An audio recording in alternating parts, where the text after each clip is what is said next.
guys, today we're gonna make some pizzas. Here are what you need for the bread. We use this kind of bread we bought from market. For the pizza sauce, we use our homemade pizza sauce.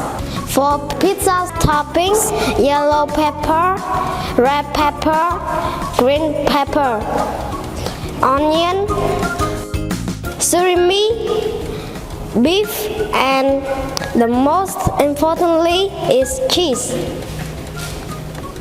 Now let's make some pizzas. First, spread the pizza sauce all over the bread.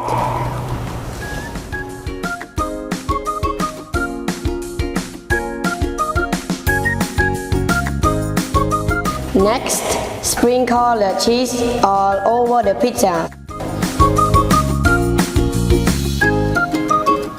Then cover your pizza with your favorite toppings.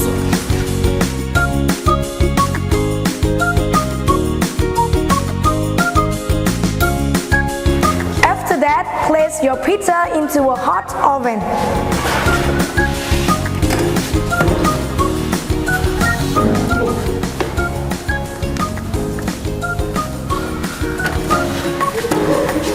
Set your oven into 230 degrees Celsius and leave it for 7 minutes. Eventually, sprinkle some rosemary. Finally, eat your tasty pizza. Let's enjoy pizza with us.